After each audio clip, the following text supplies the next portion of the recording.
Qué hola mi gente, ya sé que llevo un montón de meses sin pasarme por el canal, sin subir ningún vídeo, pero es que la verdad he estado bastante ocupado. Nada más hay que ver que estoy grabando aquí en la lavandería del sitio donde vivo y donde trabajo, que estoy aquí haciendo el turno de noche, y digo, pues mira, a partir de ahora voy a empezar a hacer vídeos. Entonces me tuve que esconder aquí para no despertar a mis compañeros de piso y de trabajo que están durmiendo en la habitación siguiente, así que quizás no se me escuche muy bien, pero bueno, no pasa nada porque el vídeo que les traigo hoy es muy interesante. Y es que habéis visto el juego del calamar, seguramente sí, porque es que se ha hecho muy famoso.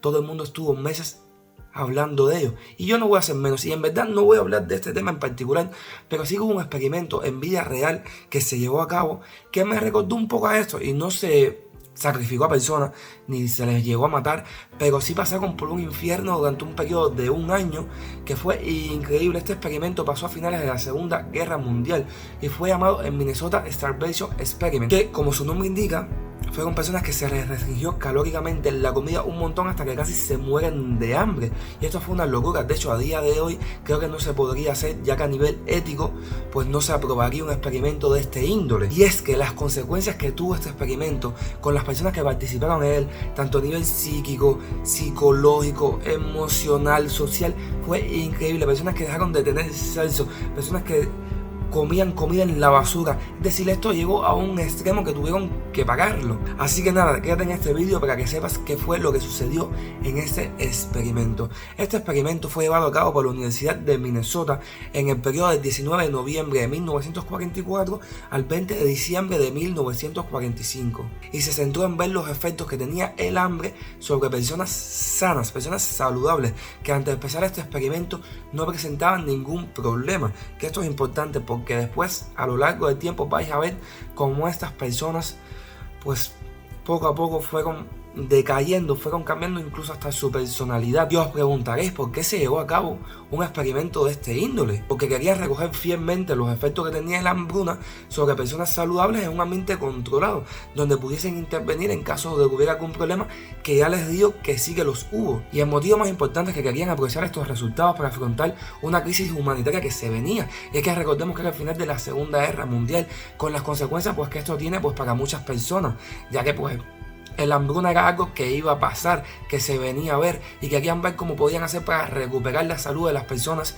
que por motivos de la guerra pues se iban a ver afectadas. Este experimento fue llevado a cabo por Ansel Keys, que no era tan conocido como Alicia Keys, pero en el ámbito militar sí era muy respetado, ya que fue el inventor de las raciones K. Estas raciones les permitían a los soldados que iban durante meses a hacer misiones pues poder alimentarse más o menos en las condiciones que necesitaban para cumplir nutricionalmente pues con todos sus requerimientos, ya que les permitía transportar la comida de una manera más cómoda, ya que pesaba menos, además de que la comida era más duradera. A ver, los soldados no comían platos de estrella Michelin,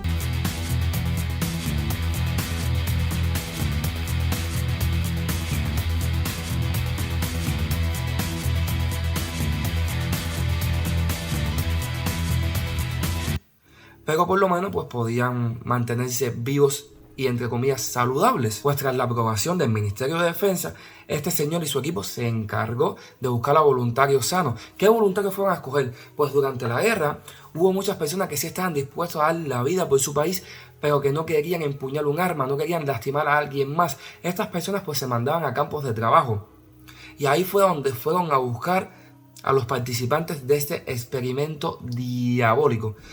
En total se presentaron 400 voluntarios, de los cuales 100 pasaron la primera fase, y en las entrevistas personales se terminaron quedando con 36.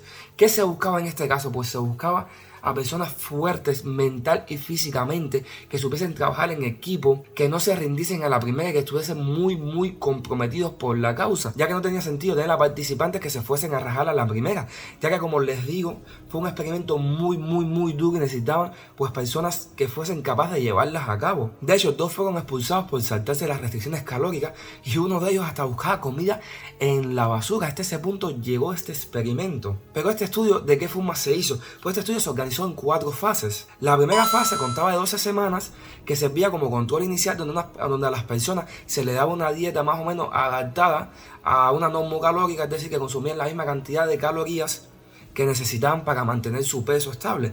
Venía siendo unas 3.200 calorías en general y pues ahí se tomaban datos de sus datos de partida física, cómo estas personas iniciaban el proceso, en qué estado físico y psicológico iniciaban. La segunda fase fue la etapa más chunga, fue la peor, que duró unas 24 semanas. Y imagínense, unos 6 meses. En esta etapa se les redujo la cantidad calórica drásticamente hasta aproximadamente unas 1.500 kilocalorías, es decir, la mitad de lo que deberían consumir. Con esto se quería que durante este periodo se perdiera un 25% total del peso inicial. Es decir, para una persona de unos 100 kilos tendría que perder unos 25 kilos. Para una persona aproximadamente de unos 80 kilos tendría que perder unos 20. Es decir, en 6 meses pasar de los 80 kilos a los 60. Eres un hijo de puta muy listo, desde luego. Una burrada. Y por supuesto tuvo sus consecuencias que os lo explicaré más adelante. Y además, esta dieta de 1.500 kilocalorías, ¿en qué alimentos consistía? Pues se supone que consistía en los alimentos que se iban a consumir cuando acabase pues la guerra, que era básicamente patatas, nabos, macarrones y pan negro. Lo mismo que me dan a mí en el sitio donde trabajo. La misma porquería. Pero bueno, como puedes ver, encima no era una dieta muy variada y no era una dieta pues rica, no era una dieta que se disfrutaba. Pero aún hay más, porque encima estas personas tenían que correr unos 35 kilómetros semanales, que si sabes matemática vienen siendo unos 5 kilómetros diarios. Además de que no se les daba casi comida, tenían que hacer estos esfuerzos físicos. Si ya les digo que este experimento era una tortura psicológica y física. La tercera fase era la fase en la cual se probaban pues diferentes dietas de recuperación para así saber cómo ayudar a estas personas a recuperar su peso lo más rápido posible de la forma más saludable. Entonces pues se iba probando pues si subirle las proteínas, subirle los hidratos, qué suplementos vitamínicos había que darle, etcétera, etcétera, etcétera. Como que iban siendo los conejillos de indias, iban probando todos estos modelos de dieta de recuperación, que al final era el objetivo pues de este experimento, que era cómo ayudar a estas personas que después de la guerra pues tuviesen malnutrición, cómo hacer que recuperasen su salud. Y ahora viene la cuarta y última fase, que sería la fase donde podían ya comer lo que les daba la gana, ya podían recuperar su normalidad, podían hacer lo que quisieran siempre y cuando lo apuntasen todo, tomasen nota de todo lo que comían. Y entonces, viendo estas 4 fases, vamos a ver qué consecuencias tuvo sobre las personas, porque ya les he estado diciendo que fue algo diabólico. Ya les he estado diciendo que este experimento tuvo muchas consecuencias, pero vamos a ir viendo en detalle qué fue lo que en verdad pasó con estos pacientes, que la verdad me dan mucha lástima. Las primeras conclusiones que se sacaron con este estudio es que cuando llevas a personas a unas dietas tan extremas, a unas restricciones calóricas tan grandes, pues se desarrollan trastornos de la conducta alimentaria, que fue lo que le pasó a la mayoría de estos participantes, por no decir a todos. Empezaron a hablar de comida todo el tiempo, a pensar solo en comida, incluso soñaban con comida. Cuando llegaba la hora de comer, veías que habían 2 tipos de personas: las que devoraban los alimentos como animales salvajes, que comían sin parar, sin apenas respirar, o por el contrario, aquellas personas que tomaban la comida como una especie de ritual, que incluso se llevaban la comida a escondidas para disfrutarla durante horas, masticándola todo el tiempo como si fuera un chicle. De hecho, aumentó la cantidad de chicle que se consumía, de café y de té, ya sabéis, para engañar el estómago, para matar el hambre. Tanto así que tuvieron que eliminar pues los chicles, el café y el té, porque consumían cantidades anormales, demasiado. Otros lo que hacían era diluir la comida en agua para que pareciese más cantidad. Imagínense a los extremos que llegaban. Algunos de los participantes buscaban libros de recetas de cocina, de producción agropecuaria, de producción agroalimentaria, perdónenme. Y es que es así, es que estaban obsesionados con la comida. De hecho, 3 de ellos se volvieron chef y uno se volvió, ¿cómo se dice? 2000 años más tarde. Agricultor. Uno se convirtió en un agricultor. Y ya os parecerá extraño de que, bueno, de que el 40% dijo que empezaba a cocinar, que iba a empezar a cocinar a partir de ese momento. Y es que recordemos que vivíamos en aquella época en una sociedad pues bastante machista, donde el hombre pues no solía cocinar, era un rol que le tocaba a la mujer, algo que a día de hoy pues nos sorprende, ya que sabemos que a día de hoy pues todo el mundo se cocina. pero en aquella época no. Pero imagínense cómo llegó este experimento, cómo les llevó a cambiar la percepción a esas personas que se obsesionaron con comer tanto que empezaron a cocinar ellos mismos. Algo bueno tendría que traer este experimento. Me imagino esas mujeres agradecidas de que el marido pagase de tocarse los huevos y empezase pues a cocinar. Pero es que incluso durante la tercera fase, las de 12 semanas de recuperación, algunos tuvieron dificultades graves y la mayoría de los comportamientos anormales con la comida persistía. Seguían teniendo esos comportamientos, aún estuviesen recuperando peso, esos comportamientos psicológicos seguían ahí, esos trastornos alimenticios. E incluso durante la cuarta fase, que ya tenían la libertad de comer todo lo que quisieran, muchos de ellos se quejaban porque tenían trastornos del apetito, no controlaban el apetito, siempre tenían hambre. Incluso después de comer grandes ingestas de 4.000 a 5.000 calorías, a la hora ya estaban comiendo de nuevo porque tenían mucha hambre. Mamá, mamá, ¿qué hay de comer hoy? Tengo hambre. Mamá, ¿dónde estás, mamá? No te encuentro, ¿eh? Mamá, tengo hambre, mamá. Algunos respetaban todas las comidas, desayuno, almuerzo, cena, pero luego se la pasaban picando tentempiés todo el tiempo comiendo. Tanto así que llegaban a tener náuseas, a vomitar, y esto hacía que siguieran comiendo. No importaba que se sintiesen mal, seguían comiendo sin parar. Y esto se ponía peor los fines de semana, donde iban a consumir algunos de ellos de entre 8.000 a 10.000 kilocalorías fácilmente, lo cual es una brutalidad. Hubo un caso extremo de uno de ellos que hasta aspiró comida por los pulmones y tuvo que ser ingresado en el hospital.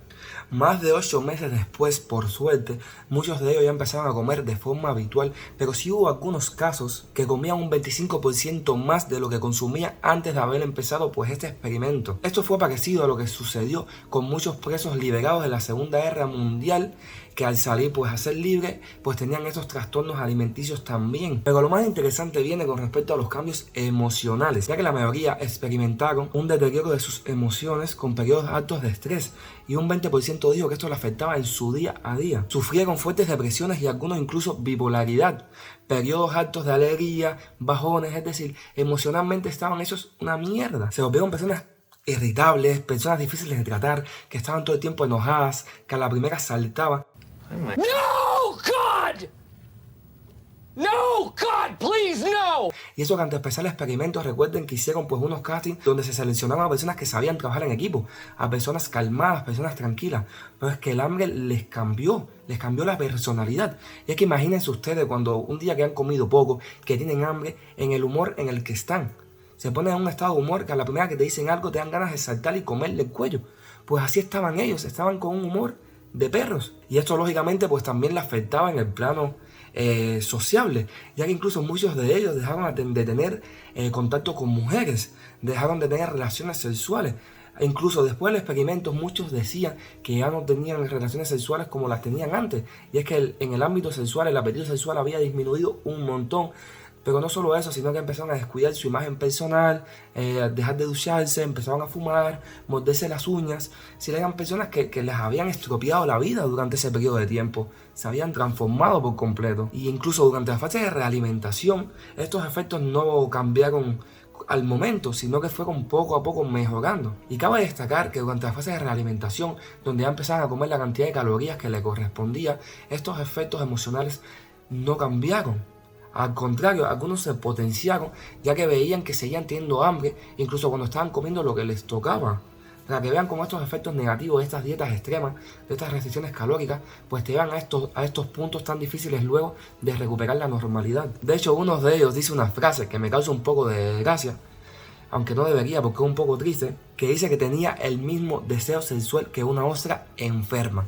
Así lo describió él. Aunque los estudios demostraron de que no habían perdido sus capacidades intelectuales, no habían disminuido en nada, sí muchos se quejaban de que les costaba más concentrarse, además de que tenían más fatiga, padecían anemia, malestar gastrointestinal, trastornos del sueño, dolores de cabeza, hipersensibilidad al ruido y la luz. Imagínense cómo podían vivir esas personas si eran unos vampiros. Tenían poco fuerza, poco control motor, pérdida del cabello.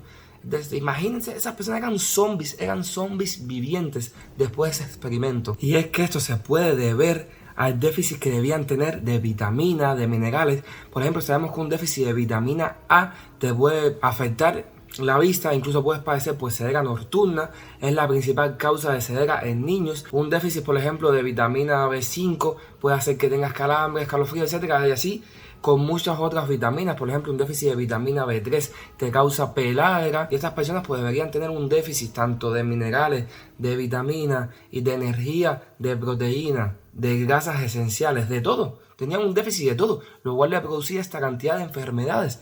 Y es que sabemos que somos lo que comemos, y si no comes, pues no funcionas. Es que eres como un coche. Si al coche tú no le metes ahí combustible, pues no va a arrancar, no va a funcionar, a no ser que sea eléctrico. Pero bueno, entendéis mi ejemplo. Así que llegamos a las conclusiones de este vídeo, llegamos a la parte final, y como conclusión lo único que quiero decir rápido y claro y conciso es que estas dietas extremas no se pueden llevar a cabo como planteó este experimento, que ya vimos los efectos negativos que tuvo, tanto a nivel psicológico, tanto a nivel físico, social, etc. Personas que perdieron sus capacidades, pues incluso sexuales, personas que pensaban todo el tiempo en comida, personas pues que se le cayó el pelo, que le bajó la temperatura, que el metabolismo basal se le destrozó, etcétera. Es decir, todo un millón de complicaciones para nada. Así que nada, os dejo y espero que os haya gustado el vídeo. Nos vemos en un próximo vídeo.